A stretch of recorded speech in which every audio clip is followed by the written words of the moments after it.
I am SUMIT DHAWAN, President at VMWare. Watch me at YoIndiaTV. The world is reinventing itself through apps. Whether you call this digital transformation or just progress, a few things are clear. One is that every organization is trying to innovate faster, to deliver more value at greater speed. The other is the responsibility to build a sustainable, equitable, and more secure future for all. But the road to transformation is paved with challenges and compromises. It's now a multi-cloud world, and organizations must choose between modernizing what they have or starting from scratch, between tackling complex security challenges or taking on greater risk, between giving developers autonomy or ensuring scalable, standardized operations. VMware's mission is to deliver the trusted foundation to accelerate innovation.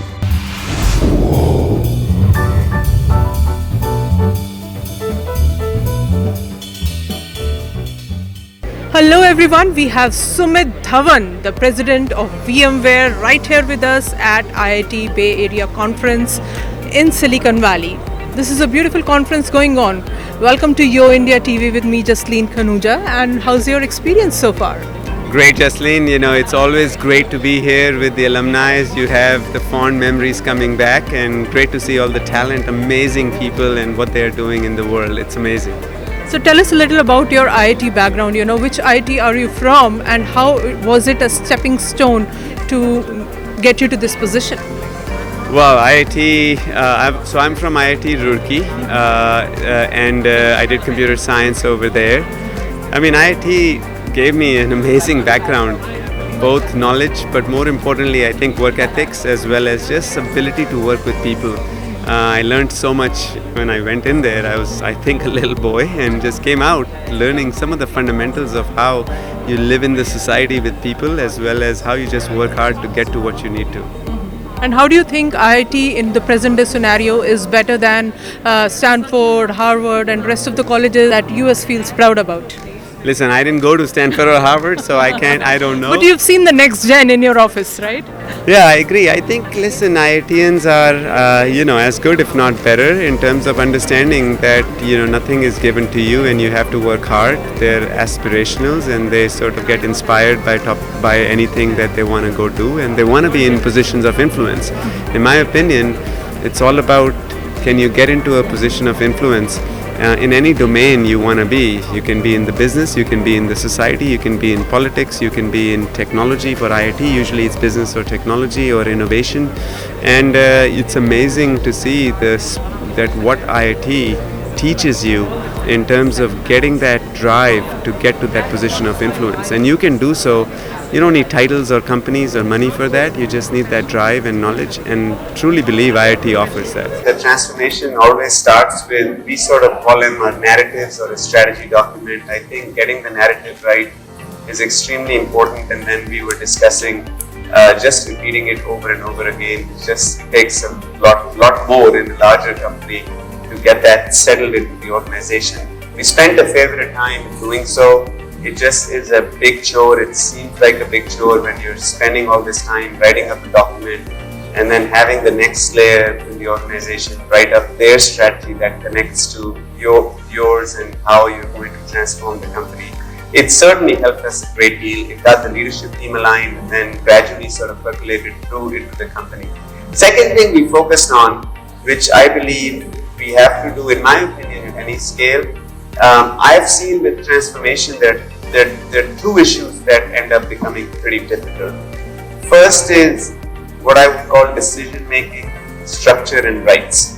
I think the fundamental issue that I see is the leadership not being clear what decisions they are going to be involved with, and they're not letting go, because it's harder during change to just get all the decisions let go and delegate. It's nearly impossible. It's ineffective, in my opinion, because the whole narrative and the decision-making, abilities are not percolated through the organization. Otherwise, you're stuck. And secondly, unintended consequences, as I call it. The problem is that transformations always have run into issues because you can't imagine every possible scenario. And every other day, you're going to run into something that you haven't planned for, you didn't think of, or just was an unintended consequence, positive or negative. what are you going to do with it and how you're going to deal with it. I think it's a very simple thing, and I think if you go back to some of the public service entities that provide drills about dealing with uncertainty, you can take some kind of simple disciplined approaches to define what you would do when that happens up front. So you can create at least something certain to deal with something that may happen, in an uncertain way. So, VMware, as you know, in Silicon Valley, everyone knows, and not just Silicon Valley, across, you have global customers, and you are the cloud computing and virtualization leader. You're known for your x86 architecture. So, which product of yours, the Player, the Fusion, the Herald, or the Hypervisor, which one is your favorite and why, and what would you pitch in to the customer at large? My favorite product right now, I would say, is a VMware Cloud product and our emerging products for Kubernetes.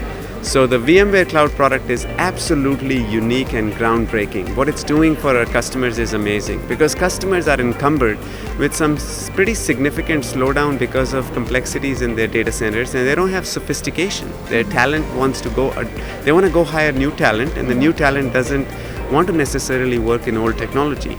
So that creates a big issue for them. It's a massive business problem. And what VMware Cloud we have done with all of our partners, AWS, Azure, Google, IBM, Ali even in China, is we have offered our customers an ability to adopt cloud easily and in low-cost fashion. That's what VMware Cloud does. But the best part is it doesn't stop there. If customers want to say, you know what, I want to also use the cloud for my new applications, modern applications. So there is this standard called Kubernetes that I think the technology audience understands. We have embraced that, and we have built these solutions where Kubernetes can be adopted at scale on any cloud. These are my favorite solutions from VMware. So you're going seamless, as you mentioned, but then your competitors are no less. We hear a lot about Google Cloud and Amazon and Microsoft Cloud. You have so many competitors. How do you look at them? Actually, they're not competitors. What they are amazing partners. Actually, many customers now, they use our joint solutions. What we did was, traditionally you would have thought, oh yeah, VMware is about data center and cloud is a competition. But what we said was, no, cloud is a destination for customers and they are going to get to, and we should help them get there. So that's why we work with AWS, we work with Microsoft, we work with Google, and we created our software with their hardware and data centers, a full service that helps our customers adopt cloud faster. And that's what VMware Cloud Service is. In my job, I get the pleasure of speaking with several CIOs, and to be completely transparent, VMware, most of our customers tend to be what you would call incumbents in their industries, not so many disruptors that oftentimes you see, for example, the ones across the hall. But the incumbents these days are investing very heavily on the technology end because disruption is all happening from the technology, from here in the Bay Area, everything that gets built from all the innovation that we are familiar with. And in this, as the incumbents are really investing into the technology, what's happening is they started with this mantra of cloud first, where this is, you can think of banking, retail, logistics, government, telecommunications. These are massive trillions of dollars of industry. Now they are putting trillions of dollars of money into digitization of their business processes and the overall flows. And they said cloud first was the mantra. They started with it, and they quickly realized that doing so, it was important to sort of create a more top-down, stovepipe engine to build these cloud applications. There was no other way to do it because the DNA was not there in the traditional machinery. And what's happening now is that as these applications get built, and now they're starting to scale the models and build more and more applications, that they're starting to converge just various functions and get the responsibility of managing different services that are coming across different clouds in more unified fashion. Okay? That's a big fundamental change we see in more and more larger incumbents businesses from the technology end. So, and I also want to ask you, because we felt very proud when the Australian government used your Herald product for the COVID traceability. Were you already expecting that, and what was your feeling? We've actually worked with several companies. It was very proud to be at VMware over the course of the pandemic, whether it was in the early days when different clinics or pop-up tents were getting set up for testing, or in the middle of it when tracing technologies were getting built through digital, or later on when the vaccination drives were being done. VMware was the underlying foundation for almost all of them. And at this point in time, whether it's major vaccination drives, major pandemic response systems, or even what we are dealing with in terms of the war in Europe, underlying technology that we are powering, which is what we call our VMware's cross-cloud services, is what's truly enabling it. So it's really, really proud and humble to be part of VMware when that happens. It's easy to take healthcare for granted until we need it. That's when we expect doctors and nurses to be there for us. As an industry, we need to be there for them. During these extraordinary times, healthcare organizations are delivering care in new locations and ways, while needing to operate faster than ever before. For over 2 decades, VMware's proudly partnered with healthcare organizations worldwide to deliver better patient care and better outcomes. We do this by empowering clinicians to focus on patient care, while enabling healthcare IT to be more adaptable, reliable, and secure. The result is improved clinician productivity, increased patient satisfaction, operational efficiency, and excellence. So, so many people from the next gen are trying to be at VMware. Do you have a good internship program, and what's your recommendation? So we have an amazing internship program. Our internship program oftentimes is designed for the students to get a great experience as a cohort as well as in the company from their mentors. And then interns can also usually end up getting full-time positions. So they get to experience what it is to work in the real life. They get to work with other interns from all over the world, as well as they get to work with a mentor, with hopefully joining us full-time. Right. So which is one hot technology or the subject of study that you would recommend for them so that they can join your great company?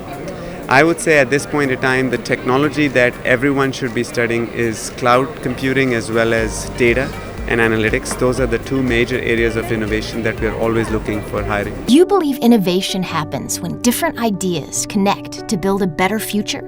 We do too. At VMware, our open, supportive, and dynamic environment welcomes your diverse experiences and perspectives to our global community. Here, you have the freedom to shape tomorrow. As a VMware intern, you'll learn from industry leaders. You'll work with cutting-edge technologies that are transforming our world for the better. Craft innovative solutions to the most complex challenges and expand your network, all as you grow your career. Last but not the least, you are being acquired by Broadcom for $61 billion. It's a big amount. It's cash and stock purchase, and I think it was announced in May. How is it coming along, and how are the feelings of employees around this acquisition? The acquisition, you're right, was announced in May, and the public announcement or the date we have offered, which we're sticking with, is expected to close anytime between November of this year to October of next year, so in that time period. And the process is coming along well, and we are in the conversations with Broadcom in terms of post-close planning in parallel. And the employees at this point in time understand that most importantly, customers through this acquisition gets the flexibility of the innovation and the choice with the ecosystem that we offer. That's the strategic intent of the acquisition, of Broadcom behind the acquisition. And employees understand that, and they are looking for more and more answers as it emerges, but it is still a few months away. Thank you so much, Sumit, for this insightful interview, and truly appreciate your time with YoIndiaTV. Well, thank you so much, and great to be here again at the forum.